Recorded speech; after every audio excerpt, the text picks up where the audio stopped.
आपको Ramsar convention के लिए होने वाला है। रामसर कन्वेंशन जो है अडॉप्ट किया था 1971 में। रामसर एक जगह है ईरान में, उसके जगह पे 1975 में फोर्स में आया था और लगभग 2014 तक 172 कंट्रीज़ का सिग्नेटरी हो चुके थे। 9 क्राइटेरिया दिया गया था, उसमें अगर किसी भी एक क्राइटेरिया को आप फुलफिल करते हैं तो आप रामसर साइट में आ जाएंगे। और दुनिया का लगभग 6% ऑफ जो एरिया है वो कवर करता है रामसर, और भारत का 5% जोग्राफिकल एरिया। अगर दुनिया का पहला रामसर साइट की बात करें तो कोबोर पेनिनसुला जो ऑस्ट्रेलिया का वो पहला है, और सबसे लार्जेस्ट की बात करें तो कॉन्गो बेसिन रामसर साइट है जो कि अफ्रीका में आपको देखने को मिलेगा। फरवरी 2026 तक की बात करें तो लगभग भारत में 98 रामसर साइट हो चुका है, जो कि टोटल एरिया की बात करें तो 13,62,205 हेक्टेयर एरिया को कवर करता है। ठीक है, और ये एशिया का सबसे largest network of Ramsar site हो जाता है। तमिलनाडु के पास सबसे ज़्यादा रामसर साइट है, लगभग तमिलनाडु के पास जो रामसर साइट है वो उसकी संख्या 20 हो चुका है। ठीक है, और सुंदरबन वेटलैंड जो वेस्ट बंगाल में आपको देखने को मिलता है वो सबसे लार्जेस्ट है, सबसे बड़ा है। इसका जो COP होता है, मीटिंग जो होती है वो हर 3 साल पे होता है। ठीक है, कोई भी रामसर साइट को डिलीट नहीं किया गया, इस बात को ध्यान दीजिएगा। No Ramsar site has been deleted and parties have only extremely rarely district the boundary of site. अब 6 इंटरनेशनल पार्टनर है रामसर कन्वेंशन का, 6 पार्टनर भी हैं। कौन कौन सा है तो याद रखिएगा, world life international Cambridge UK, उतना याद तो आपको एग्जाम में नहीं होगा, एग्जाम में क्या रखना वर्ल्ड। ठीक है, फिर IUCN याद रखना है, इसका सेंटर जेनेवा में है तो IUCN याद रखिएगा, वर्ल्ड लाइफ याद रखिएगा, वर्ल्ड IUCN। WWF याद रखिएगा, जेनेवा में ये भी है WWF, मतलब world wide fund for nature. उसके बाद वेटलैंड इंटरनेशनल याद रखिएगा। ठीक है, उसके बाद इंटरनेशनल वाटर मैनेजमेंट इंस्टीट्यूट, पूरा नहीं याद रखिएगा तो IWMI याद रखिएगा, और वाइल्ड फॉल वेटलैंड ट्रस्ट यानी WWT रखिएगा। तो आपको याद कैसे कर सकते हैं कि कौन कौन सा रामसर का पार्टनर कौन है, तो पहले आप क्या करिए, एक काम करिए, W वाला सब याद कर लीजिए, WWF WWT। ठीक है, WWF WWT याद रखेगा। उसके बाद वेटलैंड इंटरनेशनल है तो WI याद रखेगा, यानी WWF WWT और वेटलैंड इंटरनेशनल यानी WI। उसके बाद IWMI। ठीक है, IWMI, तो 4 तो आपको ऐसे ही याद हो गया, WWF WWT WI और IWMI। उसके बाद एक IUCN है और दूसरा बर्ड है, बर्ड लाइफ, एंड साथ साथ IUCN। तो ऐसे करके आपको 6 पार्टनर याद रहेगा। वेटलैंड अंदर रामसर की बात करें तो ये क्या क्या चीज़ें इंक्लूड करता है, तो चाहे मार्सी लगा जगह हो, स्वैम्प हो, पिटलैंड हो, river, lake, delta, mangrove, coral reef. ठीक है, आर्टिफिशियल वेटलैंड जैसे रिजर्वायर, राइस पैडीज, ये सारा जो है वो आपको किस में देखने को मिलता है, ये सारा रामसर होते हैं। कई सारे मैनमेड भी होते हैं जैसे inland reservoir, tank, S pond, coastal. ठीक है, एक्वाकल्चर, ये सारा आपको वेटलैंड के कैटेगरी में आपको दिखेंगे। ठीक है, रामसर कन्वेंशन हुआ कहाँ पर था तो ईरान के में हुआ था, वाटरफॉल हैबिटेट पे। डेप्थ क्राइटेरिया बात करें तो कम से कम 6 मीटर लो टाइड उसका होना चाहिए, मैक्सिमम 6 मीटर लो टाइड होना चाहिए।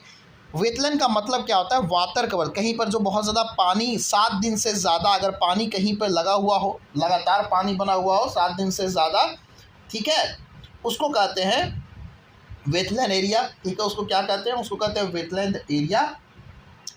उसके बाद बात करें हाइड्रोफाइट्स क्या होता है, हाइड्रोफाइट्स होता है जो प्लांट पानी पे होते हैं। ठीक है, plant to the wet condition. उसके बाद हाइड्रोलिक सॉइल क्या होता है, हाइड्रोलिक सॉइल वो होता है जिसमें ऑक्सीजन की कमी होता है और कुछ प्लांट के लिए अनसुटेबल होता है। उसके बाद मॉन्ट्रेक्स रिकॉर्ड एक है 1919 में, 1990 में मॉन्ट्रेक्स रिकॉर्ड आता है। ठीक है, ध्यान से देखिए, मॉन्ट्रेक्स 1990 आता है। ये रजिस्टर करता है उन सब रामसर साइट को जिसको अर्जेंट अटेंशन का नीड है, यानी कि जो रामसर साइट है उसका जो बहुत ज़्यादा क्रिटिकल स्टेज में है, उसको कोई अटेंशन की ज़रूरत है, उसके लिए आता है मॉन्ट्रेक्स रिकॉर्ड 1990। इसमें भारत का चिल्का लेक जो उड़ीसा में था उसको पहला ऐड किया गया था, चिल्का लेक जो उड़ीसा का उसको पहला ऐड किया गया था मॉन्ट्रेक्स रिकॉर्ड में 1993 में। लेकिन फिर उसका सिचुएशन सही हो गया तो उसको फिर हटा दिया गया 2002 में, यानी कि इसको थोड़ा सिचुएशन ख़राब था, उसको सही किया गया और फिर 2002 में उसको हटाया गया उस लिस्ट से, मतलब मॉन्ट्रेक्स रिकॉर्ड के लिस्ट से। उसके बाद भारत में करेंटली बात करें तो अभी भारत में 2 ऐसे वेटलैंड है जिसको मॉन्ट्रेक्स रिकॉर्ड में लाया गया है। एक केवलादेव नेशनल पार्क जो आपको राजस्थान में देखने को मिलता है, ठीक है, और दूसरा लोकतक लेक जो आपको मणिपुर में देखने को मिलता है। तो ये दोनों अभी इसका पार्ट है। ठीक है, उसके बाद बात करें रामसर साइट का 9 क्राइटेरिया क्या है, वो क्राइटेरिया समझते हैं कि क्या 9 क्राइटेरिया है। तो सबसे पहला बात करेंगे, पहला क्राइटेरिया रेयर और यूनिक होना चाहिए, सबसे रेयर होना चाहिए, यूनिक होना चाहिए। ठीक है, रेयर और यूनिक होना चाहिए पहला क्राइटेरिया। दूसरा थ्रेटेड स्पीशीज़ होना चाहिए वहाँ पर।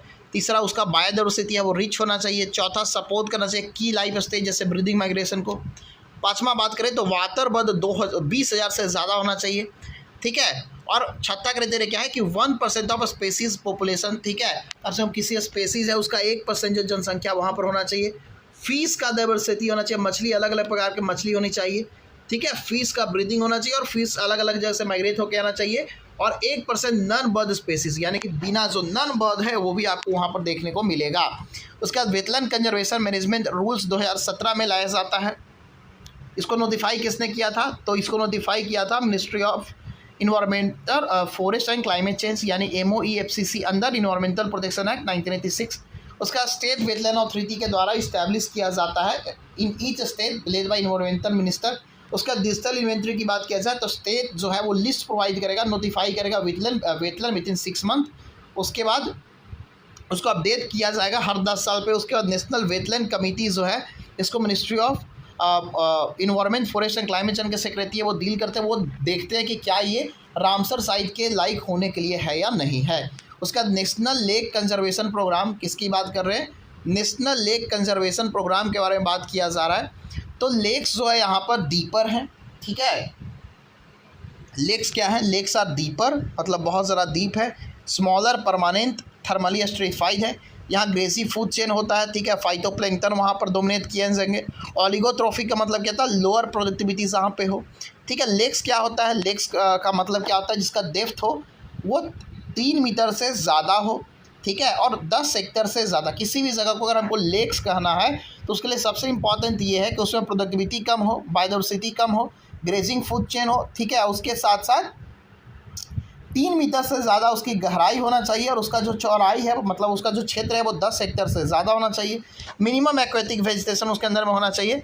ड्रिंकिंग वाटर, इरीगेशन, रिक्रिएशन, ये सब चीज़ें का फैसिलिटी वहाँ पर होना चाहिए। मैक्रोफाइट्स के बारे में बात करें तो मैक्रोफाइट्स क्या होते हैं? मैक्रोफाइट्स लेक में होना चाहिए जिसमें मतलब excessive growth harms water quality यानी यूजिलिटी। अगर बहुत ज़्यादा जो बैक्टीरिया है, फंगी है, आल्गे है, इसका ग्रोथ होगा तो वाटर क्वालिटी जो है वो क्या होगा? वो ख़राब होता है, वो डिटेरिएट होता है। वो क्या होता है? वो डिटेरिएट होता है।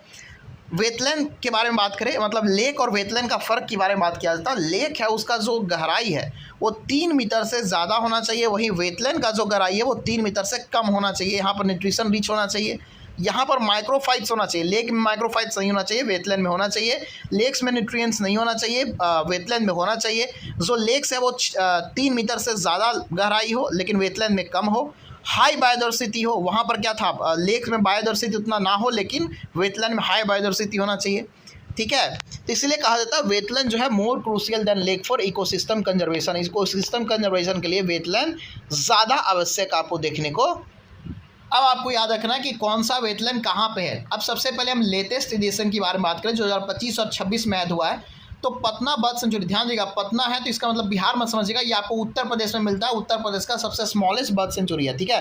तो पटना बर्ड सेंचुरी आपको यूपी में मिलेगा, ये नया एडिशन है, ठीक है। उसके बाद बात किया जाए छारी धंध, ये गुजरात में आपको देखने को मिलेगा। उसके बाद सिलीसर लेक आपको राजस्थान में देखने को मिलेगा।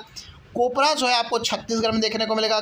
गोगा बिल आपको बिहार में देखने को मिलेगा और ये बिहार में आपको देखने को मिलेगा गोगा बिल, ठीक है, गंगा कोसी रिवर पर है। उसका गोकुल रिजर्वेयर के बारे में बात करें तो ये भी बिहार में है, ठीक है। तो गोगा बिल और गोकुल दोनों को ऐड किया गया है, ठीक है। उसके बाद बात करें उदयपुर झील, ये भी आपको बिहार में देखने को मिलेगा, ठीक है। उसके बाद किचन वेटलैंड राजस्थान में, मेनार वेटलैंड राजस्थान में, ठीक है। सकरकोटाई तमिलनाडु में, थेरथंगंगल बर्ड सेंचुरी तमिलनाडु में, क्यों चौपारी सिक्किम में, उधवा लेक झारखंड में। तो फिर से एक बार नए वाला एडिशन की, क्योंकि नए से ज़्यादा प्रश्न आने के चांस होता है। तो पटना बर्ड सेंचुरी जो है उत्तर प्रदेश का है। छारी धान कुछ पुराने वेटलैंड के बारे में जिसमें आपको देखने को मिलेगा पुराने वेटलैंड में कोलोरू लेक जो है आंध्र प्रदेश में आपको देखने को मिलेगा। यूट्रोट्रॉफिक लेक है, रिवर बिल्स गोदावरी कृष्णा के बीच में है, ठीक है। उसके बाद दीपर बिल जो है आपको आसाम में देखने को मिलेगा। Permanent fresh water lake Brahmaputra valley में है। उसका बिहार के बारे में बात करेंगे, पहले जो था कन्वर ताल था। उसका नागी बर्ड सेंचुरी और साथ साथ नकती, ये जमुई की है नागी नकती, ठीक है। ये सब आपको बिहार में मिलेगा। और कन्वर के बारे में बात किया जाए तो Asia largest fresh water oxbow lake जो है आपको यहीं पर देखने को मिलता है, ठीक है। एशिया का, सॉरी एक सेकेंड, इसको इरेज करना पड़ेगा, yes, okay. Asia largest fresh water oxbow lake आपको यहीं पर देखने को मिलेगा, बिहार का कंवर में। ठीक है, उसके बाद बात करें नंदा, आपको गोवा में देखने को मिलेगा। नंदा कहाँ आपको देखने को मिलेगा? नंदा आपको गोवा में लिखेगा, वो भी फ्रेश वाटर लेक है। खिजरिया वाइल्ड लाइफ सेंचुरी आपको मिलेगा गुजरात में। गुजरात का नाम देखिए तो खिजरिया आपको मिलेगा, नाल सरोवर मिलेगा, थोल लेक मिलेगा, बांधवा मिलेगा। ठीक है, तो क्या देखना है? गुजरात में आपको खिजरिया, नाल सरोवर, उसके बाद आपको थोल और बंधवा मिलेगा। हरियाणा की बात करें तो हरियाणा में आपको बिंदवास और सुल्तानपुर मिलेगा। हिमाचल प्रदेश की बात करें तो चंदरताल, पोंगदाम और रेणुका आपको मिलेगा। रेणुका के बारे में ये भी कहा जाता है कि सबसे स्मॉलेस्ट रामसर साइट है। उसके बाद कर्नाटक की बात करें तो कर्नाटक में आपको रंगनाथीथु बीएस मिलेगा। ठीक है, उसके साथ साथ मगधी केरे कोन्स मिलेगा, ये सब कर्नाटक के है। ठीक है, अंग समुद्रा कर्नाटक है, अघानी सिनी सेंचुरी ईश्वरी कर्नाटक का है।